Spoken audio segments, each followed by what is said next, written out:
Hey all, welcome back to Rides and Rigs. My name is Mike, and this is our next installment in the Meet the Fleet series.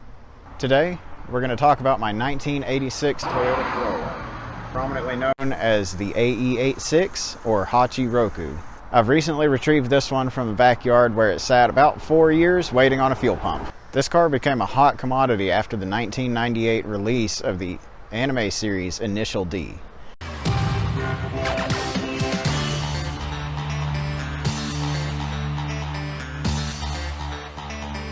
Now, of course, everyone wants the GTS hatch car like the series. Mine is an SR5 coupe, but that doesn't stop us from having a little fun. You probably noticed that it doesn't sound like an 80s 1.6 liter four-cylinder that these cars originally came with. Either the dual cam fuel injected 4A GE in the GTS or the single cam carbureted 4AC in the SR5 like this one. A lot of people have heard the wild chop coming from the Flowmaster Super 10 under the car and the whine of the Holley fuel pump and assumed that it was a big V8. But it's still a Toyota four-cylinder. No one outside my friend group has been able to guess the engine that's in this car, and it's not a popular engine either. In fact, this is the only example of this combination that I know of. The block is a 7 AFE out of an early 90s Corolla, giving us a displacement of 1.8 liters. We still have the original 4AC single cam head with a massive Schneider 284-0F cam. It seems they don't make this cam anymore. They do have other offerings available though.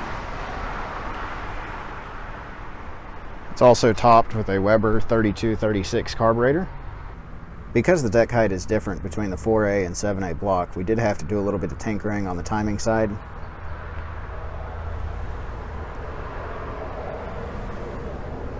I was unable to find an adjustable cam gear for this engine, so we've added another idler here to pull the timing back to where it should be.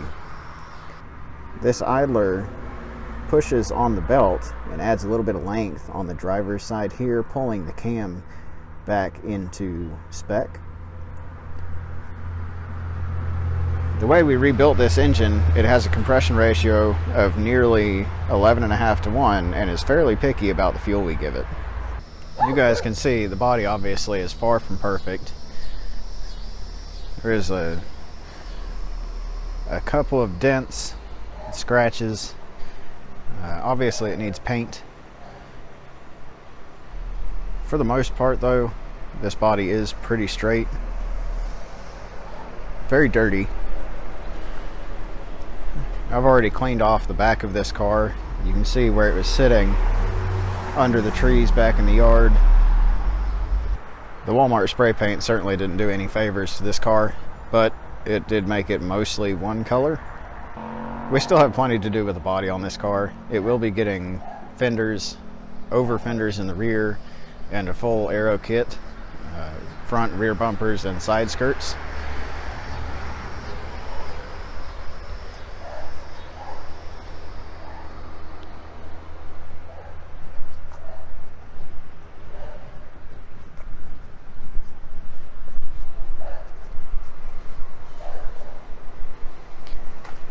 The interior of this car has been stripped. Don't mind the trash. This car has been sitting for quite a while. The original seats were junk. They were replaced with seats out of an NA Miata.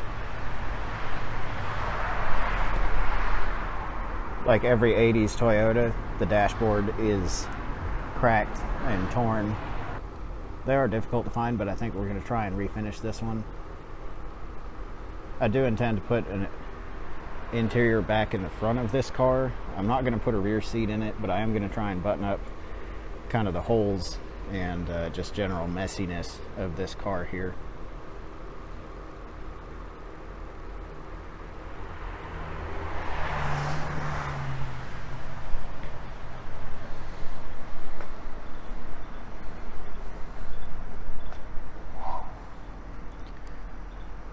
I always wanted a true run-free body kit for this car, and after digging into that recently and seeing that shipping was nearly $5,000, I just don't think it's going to be feasible.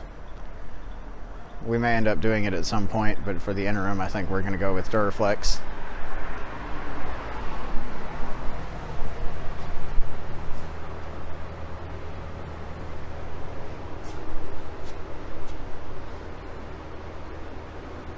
but I think we've got a good chassis to start with here.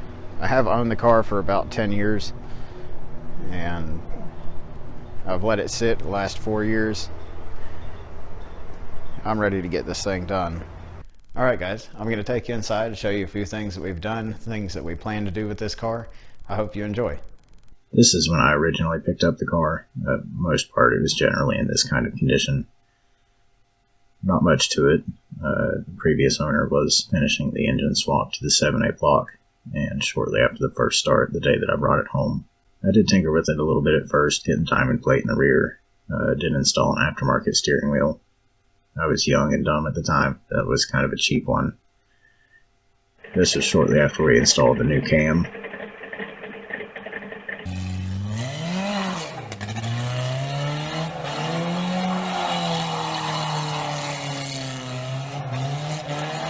And doing what this car does best, just sliding around. I did get a wild hair and decided to design an intake and exhaust manifold for this. With that, I decided to turbocharge this engine. It was quite the undertaking. I haven't seen anybody else do this. We actually had to wrap one of the exhaust runners around the intake just to make space for it. Probably was a better way we could have designed this, but that's just how it worked out.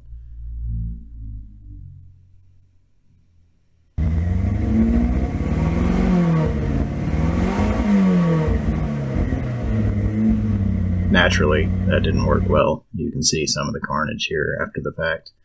We ended up rebuilding the engine again and touching up the colors a little bit. Got the engine installed, changed up the exhaust again.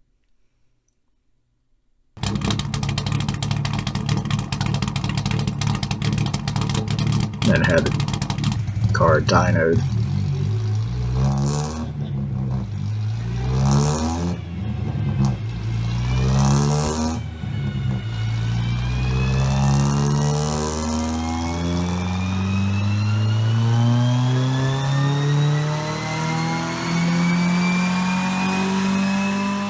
The car made 104.8 horsepower. I used to take it up on the parkway a lot. This is the third AE86 that I had purchased. That was an automatic coupe car also. And this is shortly after dragging it out of the woods, or the backyard. We put a fuel pump on it, did get it running, and had to play a little bit. Now that's pretty much where this car sits as of right now. I do intend to engine swap it. I've got a 2AZ lined up for it. It's the same engine that's in my Camry and came in the Pontiac Vibe and the Toyota Matrix. These engines can make pretty reasonable horsepower for a 2.4 liter 4-cylinder. Also, like I mentioned, I intend to put the Duraflex body kit on this. I did want to get a run-free body kit, but shipping from Japan was just too much. I'm going to redo the interior of this car, the dash, carpet, seats, and so on. I do plan on putting a small roll cage in it. It will get an 8.8 in the back, out of an Explorer probably, so that we can get disc brakes on the rear, and likely also going to get coilovers to go with all the new bodywork, the new power plant transmission.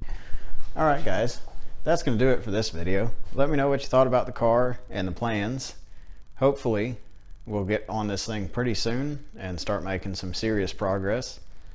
If you like this content and would like to see more of it, feel free to hit the subscribe button down below. Let me know how I'm doing by leaving a like and a comment. That's going to do it for today's episode. Thanks for watching guys, and we'll see you next time.